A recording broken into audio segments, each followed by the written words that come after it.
आप देख रहे हैं एशियाई न्यूज।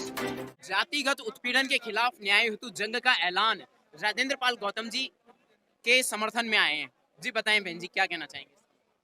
कहना क्या चाहूंगी, मैं ये कहना चाहती हूँ अपने देशवासियों से कि ये कब तक चलता रहेगा और मनवादियों की जो सोच है तुम कब तक पूरी करते रहोगे। ये जो मतलब मनवादी जो चाहते हैं, आखिर कब तक हमारे देश में ये चलता रहेगा। जब शिक्षित नहीं थे तब मतलब मजबूरी थी, आज शिक्षित होने के बाद भी लोग मजबूर तो नहीं है। तो फिर ये कैसी मानसिकता गुलामी है कि मतलब जो तुम्हें दिखाई नहीं दे रहा। क्या हमारा संघर्ष ही चलता रहेगा? क्या हम कभी पूरी पावर से और पूरी आजादी के साथ काम नहीं कर पाएंगे? करेंगे, कर पाएंगे, लेकिन तब जब हम लोग एक हो जाएंगे। जब हम लोग एक हो जाएंगे यानी कि मतलब मुस्लिम और दलित, जिनको ये लोग दलित। तो ये बताइए 75 साल हो गए देश को आजाद हुए, क्यों नहीं हो पाया एक? देखो स्थिति ये है कि मतलब बनिया तो तुम जानते हो, बनिया और ब्राह्मण। बनिया की बात नहीं कर रहे हैं, बहुजन समाज एक क्यों नहीं हो पाया? पहले भी उत्पीड़न था और आज भी है। बहुत कमजोरी थी पैसे की।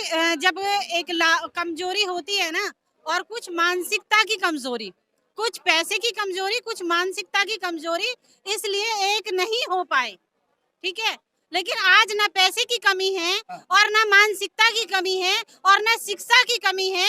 फिर आज तो मजबूत जिस तरह से मतलब आज हम पीड़ित हो रहे हैं, बार बार अगर इसी तरह पीड़ित होते रहे तो कोई जीने का मकसद नहीं। रेशमा जी, 80% से ज्यादा बहुजन है देश के अंदर, कोई बड़ा नेता नहीं है आज संसद के अंदर।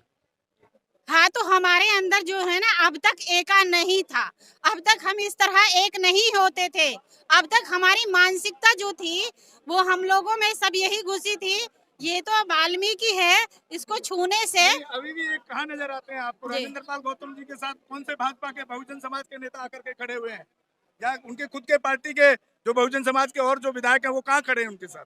सर वो है कि मतलब अभी जिस सरकार में है वो सरकार को तुम जानते हो, जो मतलब लोग बैठे हुए हैं किसकी है? अभी मनवादियों की सरकार है। मनवादियों की सरकारें, हमारी सरकारें तो है नहीं, क्योंकि जितनी भी सरकारें हैं वो अभी तक मनवादी सरकार है। जो हमारी अपनी एक बहुजनों की सरकार थी वो भी मनवादी सरकार हो गई। मुस्लिम महिलाएं बहुत खुश हैं बीजेपी से 3 तलाक वाले मैटर पे। अब जब आप मीडिया दिखाएगी, भाई मीडिया वाले नहीं दिखा पाते हैं ना, जब मीडिया दिखाएगी तभी तो पता चलेगा, तभी तो पता चलेगा। वरना कैसे कोई कह देगा कि महिला मतलब उससे बहुत खुश हैं या मतलब 3 तलाक से खुश हैं। मौजूदा सरकार कह रही है। अब सरकार के कहने से क्या, सरकार तो क्या क्या नहीं कह रही। सरकार तो मैं तो बिल्कुल भी सही, मैं तो खुश हूँ। अच्छा, मैं तो खुश हूँ, क्योंकि जो इंसान अगर शराब पीता है, जुआ खेलता है, उसके साथ शादी पूरी जिंदगी क्यों बिताएं हम कमजोर औरत हैं क्या? क्यों बिताएंगे हम? 3 तलाक दे रहा, तलाक दे दे, वो नहीं दे हम तो खुद दे देंगे उसे। क्यों बिताएंगे हम उसे शराबी के साथ में? क्यों जुहारी के साथ में बिताएंगे? क्यों मतलब अच्छा इंसान होगा तो बिताएंगे। असली मुसलमान जो है वही है जो बीजेपी के साथ है।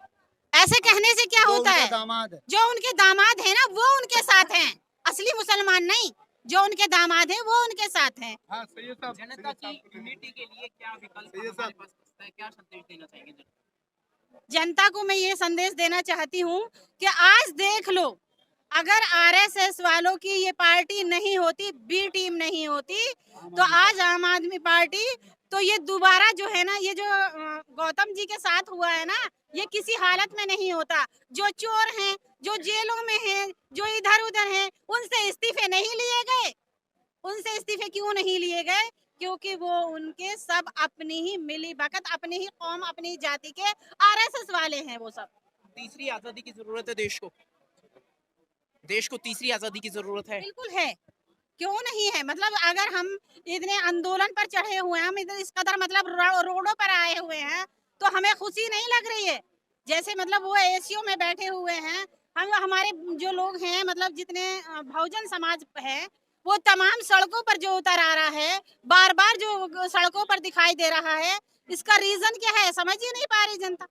फिर बार बार अब ईवीएम का घोटाला है, ये जो ईवीएम का घोटाला है ना, इसकी वजह से आरएसएस जीतती जा रही है। आरएसएस के जो दामा वे हैं, जो मतलब छोटी बहू बड़ी बहू, कैसे भी मान लो, छोटी बेटी बड़ी बेटी, जैसे कि मतलब आम आदमी पार्टी या मतलब बीजेपी पार्टी, छोटी बड़ी बहनें मान लो, छोटे बड़े भाई मान लो, या छोटे बड़ी मतलब बहुएं मान लो, बात वही है। स्ट्रीम मीडिया ज्योतिष और धर्म का प्रचार लगातार कर रहा है, क्या ये जरूरी है? देश का हित है क्या इसमें? बिल्कुल भी नहीं है।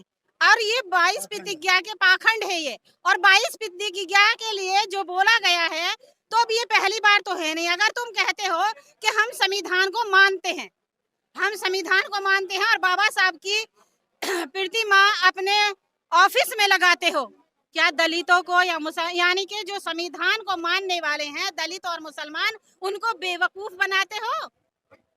उनको बेवकूफ बनाते हो उनकी वोट लेने के लिए, खुद जीतने के लिए? मतलब तुम्हारे ही अंदर ज्यादा माइंड है क्या और सब बेवकूफ हैं? अरे जब पढ़े लिखे लोग नहीं थे, शिक्षित लोग नहीं थे, तब मजबूरी थी। आज जो ये रोडों पर उतर रहे हैं, आज जो में जनता मतलब दिखाई दे रही है, हर जगह दिखाई दे रही है, ये पढ़ी लिखी जनता है, अब बेवकूफ नहीं बनेगी। दलित नेता अब तक कहाँ थे, क्यों नहीं आ पाए 75 साल में? कोई नाम तो बहुत बड़े बड़े हैं, क्यों नहीं आए? कौन आया? बहन जी नहीं आई थी, बहन जी नहीं आई थी। मायावती तो दिखी नहीं चुनाव के अंदर, तो अब क्यों दिखाई देंगी? अब हाथी नहीं रहा, अब तो गणेश हो गया, इसलिए दिखाई नहीं देंगे। हाँ जी, जनता ने हाथ उठा दिए, गणेश जी को नहीं वोट लगानी है, गणेश जी को वोट नहीं लगानी है, समझ गए ना? जब तक जनता ने सोचा ये दलितों की पार्टी है, तब तक जनता बराबर बहन जी को जिताती रही।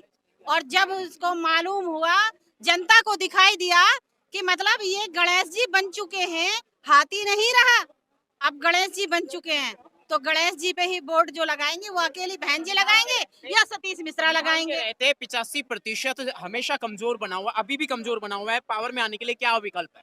विकल्प ये है कि हमें जैसे हमें संगठित होना होगा, जैसे आज मौजूदा हालत में दिखाई दिया है। जिस दिन मतलब गौतम जी ने रैली की थी, उस दिन मतलब दिखाई दिया था। और हर रोज जो बढ़ता जा रहा है, बहुजनों का जितना मतलब वो बढ़ता जा रहा है, इतना ही मतलब हम लोग ये समझ लीजिए कि हम अपनी पावर में पूरे देश में पावर में आते जा रहे हैं। वैसे को वोट करिए ना, मुसलमान है तो। क्यों करेंगे ओवैसी को? अरे जो देश के हित में काम करेगा उसको वोट करेंगे, क्यों मुसलमान ये ओवैसी को? अगर ओवैसी संविधान के खिलाफ चलेगा, अगर ओवैसी आरएसएस की मतलब करेगा, तो हमारा क्या ओवैसी हमारा बाप थोड़ा ही लग रहा है, हमारा भाई थोड़ा ही लग रहा है, हमारा पति थोड़ा ही लग रहा है कि हम उसके कहने में चलेंगे, उसके ऑर्डर पे चलेंगे। सब्सक्राइब करें हमारे YouTube चैनल को और बने रहें हमारे साथ।